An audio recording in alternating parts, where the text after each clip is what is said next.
andam na, pero sa dili pa natong padayon ang atong sityon una sa tanan.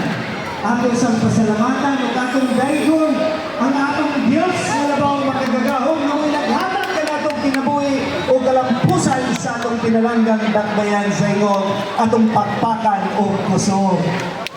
Pagpasalamat sa usab sa atong mga membro sa konseho nga niya karon, the 22nd City Council headed by Vice Mayor Tadeos Lugod.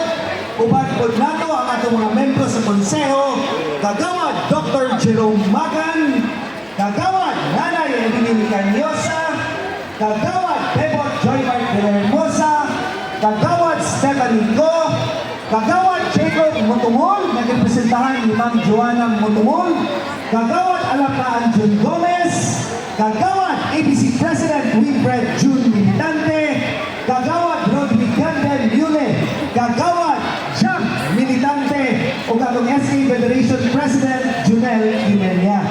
Pagpasalamat natupod sa atong mga department heads sa pagpangulo ni Dr. Edgardo Villabalin sa DepEd o ni Dr. Enrique Guevara sa atong local government unit. Father Joel Barcelona, akong classmate sa high school, may naghatag sa pagkampo, o ganatong tanan mga members no, sa mga judges na itong karong na, o ilabi na kayo sa atong mga contingent sa atong lantern parade para pasalamatan ug ato silang pakpakan ug kusog. Atong i-recognize ang ilang kahako, ang ilang participation na mo'y naghatag og kulor sa kalampusan sa atong programa karong gabiuna.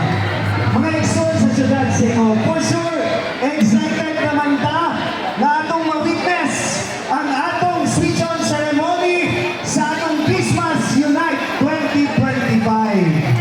And for sure, because of the support no, sa atong mga tulungan, sa suporta, sa atong mga nag-appeal sa lantern parade, sa atong mga concourse kaganina, ato silang pakpakan ng kusog, appeal na usap sa atong mga lighted vehicles.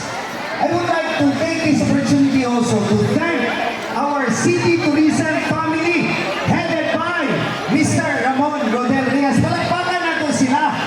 Tungod sa ila, nahimong malampuson with the support sa atong Culture and Arts Council headed by Ma'am Maggie Zabanda Che and of course Sir Jojo Curiosas, ang atong City Tourism Council Chairperson. Sa tanan po nato na mga nagtanaw karon sa tibuok kalibutan o sa tibuok Pilipinas through our social media page sa Eric G. Canyosa o sa tanan po natong mga content creators sa syudad sa Higoo o kanatong tanan mga kabaranggayan sa 79 barangays ilabi na kayo sa atong simbahan sa Santa Rita de Gracia headed by Reverend Father Steve Olario. Daghan kayong salamat sa inyong pagkikiusap, sa inyong suporta. Bisan pa man sa mga hagit sa panahon, sa pipila ka mga adlaw o pipila ka simana ang nilabay, doon ang inaibulga sa katalagman o sa bagyo. Apan, ang dakbayan sa Higoo, nagpapiling hikon, andam o labaw sa tanan, nagkahiusa para atong isilibrar o isipagpasalamat sa mga tao sa atong Ginoong Jesucristo. Pasalamatan nato ang atong Diyos nga labaw ang magkagahon. Andam na ba ang tanan? For sure, andam na. Muadton ako dito sa atubangan o akong gihanyo ang mga membro sa 22nd City Council ng uban na nato para sa atong switch-on ceremony sa atong Christmas Unite 2025.